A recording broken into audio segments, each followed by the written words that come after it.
दोस्तों तीसरे test match में स्टार्क के हाथों आउट होने के बाद जायसवाल को अपनी अकड़ पर अब अफसोस हो रहा है और स्टार्क को काश ना चढ़ाया होता। इस पर अब दोस्तों जायसवाल ने चौंकाने वाला खुलासा किया है। आखिरकार भावुक जायसवाल ने क्या कुछ कहा, आपको उनका चौंकाने वाला बयान दिखाने जा रहे हैं, लेकिन उससे पहले आप सभी को क्या लगता है, क्या जायसवाल ने स्टार्क जैसे वर्ल्ड कप विनिंग प्लेयर से पंगा लेकर सही किया है या गलत? नीचे कमेंट जरूर कीजिएगा। दोस्तों टेस्ट क्रिकेट अपनी चरम सीमा पर तभी माना जाता है जब भारत और ऑस्ट्रेलिया के मुकाबले होते हैं, क्योंकि ये मुकाबले कम बल्कि जंग ज्यादा होती है। इनका हाइप भारत और पाकिस्तान के जितने मुकाबले जैसा होता है, लेकिन फिलहाल तो भारतीय क्रिकेट टीम का बुरा हाल चल रहा है। पहले मुकाबले को जीतने के बाद दूसरे मैच में तो हम हारे ही, लेकिन अब तीसरे मैच में भी मुंह की खानी पड़ रही है। इंडियन क्रिकेट टीम का हाल इतना बुरा है कि एक ही दिन में 400 रन तो पड़वाए ही, लेकिन उसके बाद उन्होंने 51 रन पर अपने 4 विकेट भी गंवा दिए हैं और इन 4 विकेट में से एक यशस्वी जायसवाल है। दोस्तों यशस्वी जायसवाल ने भले ही सीरीज के पहले मुकाबले में 150 रन हमें दिखाए हो लगाकर, लेकिन अब मिचेल स्टार्क उनके पीछे भूत की तरह पड़ गए हैं। उन्होंने पिंक बॉल टेस्ट मैच में तो उन्हें 0 पर आउट करने के बाद ये पूछा ही था कि गेंद स्लो तो नहीं आ रही, लेकिन इस बार भी उन्होंने उनका विकेट लिया और उसके बाद सेलिब्रेशन कुछ गजब था। दोस्तों इस बार भी मिचेल स्टार्क ने जायसवाल को 4 रन पर कैच आउट करा दिया और अब जायसवाल भी इस बात को समझ चुके हैं कि जब जब वो ऑस्ट्रेलिया में आएंगे तब तब मिचेल स्टार्क उनको शायद कहकर आउट करेंगे। फिलहाल ये राइवलरी इतना तूल पकड़ चुकी है कि प्रेशर में आकर वो तो आउट हो ही रहे हैं। इसका हर्जाना मिडिल ऑर्डर को भी भुगतना पड़ रहा है, क्योंकि टॉप ऑर्डर फेल होगा तो हर बार मिडिल ऑर्डर नहीं संभाल पाएगा। लेकिन दोस्तों अब तीसरे मैच में अपनी भूल का तकाजा शायद जायसवाल को हो चुका है, इसीलिए उन्होंने स्टार्क पर चौंकाने वाला बयान दिया है।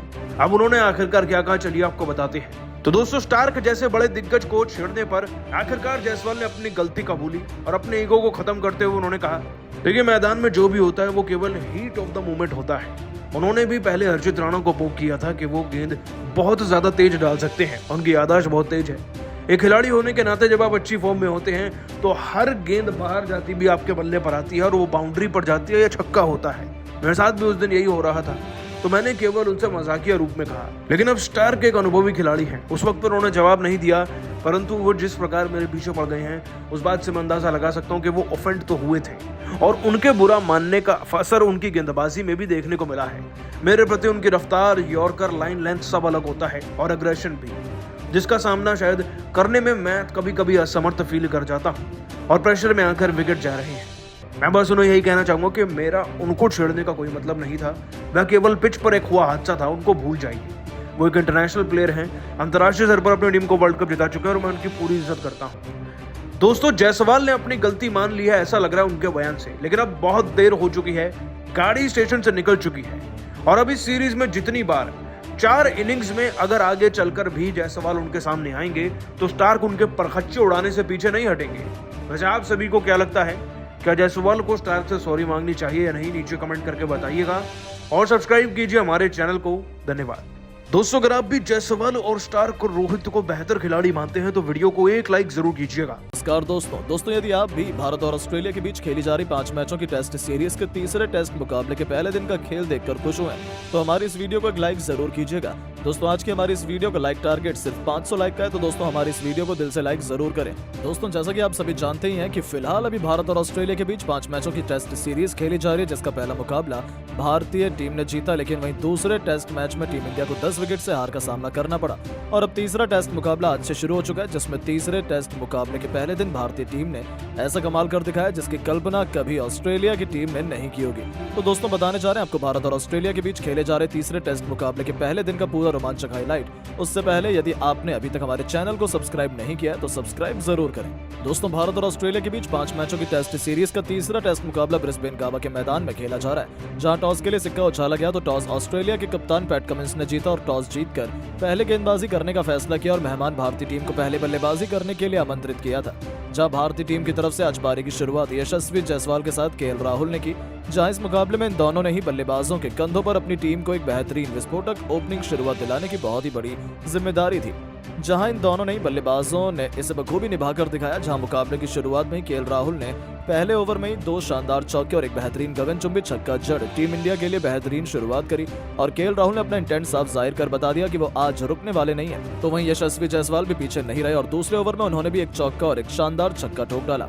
भारतीय टीम की ये जोड़ी विस्फोटक अंदाज में बल्लेबाजी कर रही थी, जहां जायसवाल और केएल राहुल की बल्लेबाजी देखकर ऑस्ट्रेलिया के गेंदबाज और कप्तान के पसीने छूटने लगे थे। ऑस्ट्रेलिया के गेंदबाज को कुछ भी समझ में नहीं आ रहा था कि राहुल और जायसवाल को कैसे आउट किया जाए, जहां ये दोनों ही किसी को भी नहीं छोड़ते हुए आसानी से बड़े शॉट खेल रहे थे। और ऐसे ही तूफानी बल्लेबाजी करते हुए इन दोनों ने ही बल्लेबाजों ने 7 ओवर में ही अर्धशतकीय साझेदारी करते हुए भारतीय टीम को 50 रनों के आंकड़ा पार करा दिया था।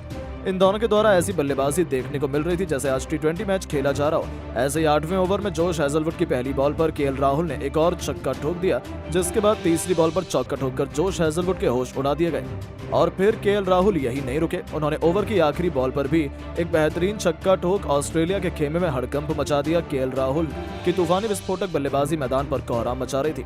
वहीं दूसरी तरफ यशस्वी जायसवाल का बल्ला भी जमकर आग उगल रहा था और उन्होंने 10वें ओवर में मिचेल मार्श को आड़े हाथों लेते हुए इनके ओवर में 2 बेहतरीन छक्के और एक शानदार चौका लगाकर ऑस्ट्रेलिया को बैकफुट पर ला दिया था। ये दोनों ही टेस्ट मुकाबले को T20 की तरह खेल रहे थे और ताबड़तोड़ विस्फोटक अंदाज में ऑस्ट्रेलिया के गेंदबाजों की जमकर कुटाई कर रहे थे। जहां 13वें ओवर में 2 बेहतरीन छक्के ठोक करके केएल राहुल ने अपना विस्फोटक अर्धशतक सिर्फ 40 गेंदों में पूरा कर लिया था। साथ ही साथ उन्होंने भारतीय टीम को 100 का आंकड़ा भी पार करा दिया था।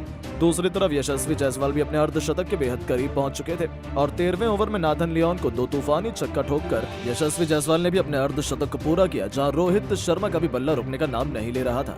और इन दोनों ने भारतीय टीम को बेहतरीन शुरुआत दिला दी थी और 16 ओवर में भारतीय टीम 120 रनों पर पहुंच चुकी थी, जिसके बाद मिचेल स्टार्क ने 16वें ओवर में भारतीय टीम को पहला झटका दिया और तूफानी बल्लेबाजी कर रहे यशस्वी जायसवाल को ओवर की चौथी गेंद पर एलबीडब्ल्यू आउट कर पवेलियन की राह पकड़ाई, जहां जायसवाल आज 60 रन की तूफानी पारी खेलकर आउट हुए। और अब यशस्वी जायसवाल के आउट होने के बाद शुभमन गिल मैदान पर बल्लेबाजी करने के लिए उतरे और दोस्तों शुभमन गिल ने मैदान पर उतरते से कवर ड्राइव के द्वारा एक बेहतरीन चौका लगाया और अपना खाता खोला। इसके बाद तो शुभमन गिल का बल्ला यही नहीं रुका और उन्होंने एक तूफानी छक्का ठोका और भारतीय टीम को 150 रनों के पार पहुंचा दिया। अब शुभमन गिल ने रोहित शर्मा के साथ साझेदारी बनाना शुरू कर दिया था और अपनी टीम के स्कोर को आगे बढ़ाने लगे थे। जहां रोहित शर्मा अपने शतक के करीब खेल रहे थे तो वही भारतीय टीम से 200 रनों का आंकड़ा कुछ ज्यादा दूर नहीं था। 20 ओवर में भारतीय टीम का स्कोर 180 रन हो चुका था। तो वहीं शुभमन गिल पैट कमिंस ने अगले ओवर में 2 चौके ठोककर इसे और भी नजदीक पहुंचा दिया। बस वहीं इसके बाद रोहित शर्मा का बल्ला एक बार फिर चला और सबसे पहले उन्होंने पुल शॉट के जरिए बाउंसर पर एक छक्का ठोका और भारतीय टीम को 200 रनों के पार पहुंचाया। इसके बाद 2 बेहतरीन चौके लगाए और अपना तूफानी शतक भी जड़ दिया। जहां रोहित शर्मा का बल्ला आज मैदान में तूफान मचा रहा था तो वही शुभमन गिल भी इनसे पीछे नहीं रहे और इन्होंने जोश हेजलवुड के ओवर में एक नजाकत भरा शॉट खेला और चौका बटोरा। इसके साथ ही अब इन दोनों के बीच में 50 रनों से ज्यादा की साझेदारी हो चुकी थी। गिल जहां अपने अर्धशतक के करीब थे तो वहीं इसके बाद अगले ओवर में रोहित शर्मा ने मिचेल स्टार्क की गेंद पर एक गगनचुंबी छक्का ठोका और गेंद स्टेडियम की छत पर जाकर गिरी। इस प्रकार इन दोनों ने मिलकर भारतीय टीम को 250 रनों के करीब पहुंचा दिया था और दोनों के बीच अब 70 से ज्यादा की साझेदारी हो चुकी थी। लेकिन अगला ओवर लेकर आए पैट कमिंस ने भारतीय टीम को तगड़ा झटका दिया और ओवर की दूसरी गेंद पर रोहित शर्मा को जोश हेजलवुड के हाथों कैच आउट करवाकर पवेलियन की राह दिखाई, जहां रोहित शर्मा बेहतरीन 117 रन बनाकर आउट हुए और जब रोहित शर्मा आउट हुए तो लंच की घोषणा कर दी गई। इस दौरान भारतीय टीम ने 236 रन बना लिए थे और शुभमन गिल 45 रन बनाकर क्रीज पर मौजूद थे। तो वही लंच के बाद मुकाबला शुरू हुआ तो शुभमन गिल का साथ निभाने मैदान पर बल्लेबाजी करने के लिए किंग विराट कोहली आए और विराट कोहली ने आते से एक बेहतरीन चौका ठोका और अपना खाता खोला। भारतीय टीम के 2 विकेट जरूर गिरे थे लेकिन भारतीय टीम अभी अच्छी स्थिति में थी। ऐसे में दबाव ऑस्ट्रेलिया की टीम पर और भी ज्यादा बढ़ चुका था, जिसे विराट कोहली ने इस ओवर में 2 चौके लगाकर और बढ़ा दिया था। वहीं शुभमन गिल का बल्ला रुकने का नाम नहीं ले रहा था और उन्होंने अगले ओवर में जोश हेजलवुड को 2 छक्के ठोके और अपना अर्धशतक पूरा किया। वहीं विराट कोहली भी शुभमन गिल का बेहतरीन साथ निभा रहे थे और अब इन दोनों के बीच शानदार साझेदारी तैयार होने लगी थी, पर शुभमन गिल को कमिंस ने बोल्ड कर पवेलियन की राह पकड़ाई और ऑस्ट्रेलिया की टीम ने राहत की सांस ली।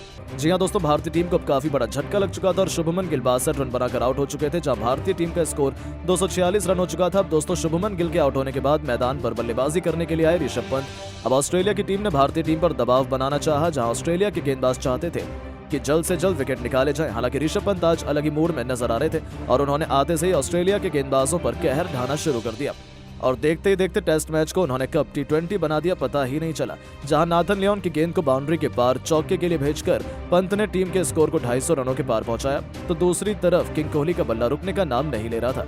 जहां अपनी घातक बल्लेबाजी से इस खिलाड़ी ने 50वें ओवर की तीसरी गेंद पर पैट कमिंस को शानदार चौका लगाते हुए सिर्फ 42 गेंदों में ही अपना अर्धशतक पूरा कर लिया था। उनकी ऐसी बल्लेबाजी देखकर ऑस्ट्रेलिया की टीम के होश उड़ चुके थे और उनके गेंदबाजों के पसीने छोड़ दिए थे। उन्हें समझ नहीं आ रहा था कि क्या किया जाए, क्योंकि इन दोनों ने तो अपनी विस्फोटक बैटिंग से तहलका मचा कर रख दिया था। उनकी अद्भुत बल्लेबाजी का लुत्फ पूरा स्टेडियम उठा रहा था।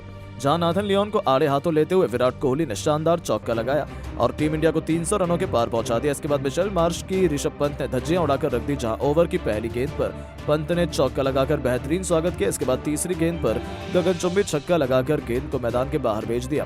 पंत यही नहीं रुके और अंतिम गेंद पर भी उन्होंने एक शानदार चौका लगाया और अपना शानदार अर्धशतक पूरा किया। इसी के साथ ही इन दोनों के बीच 100 रनों से ज्यादा की साझेदारी भी पूरी हो चुकी थी, जिसके दम पर टीम इंडिया ने अब मुकाबले में जबरदस्त पकड़ बना ली थी, जहां 65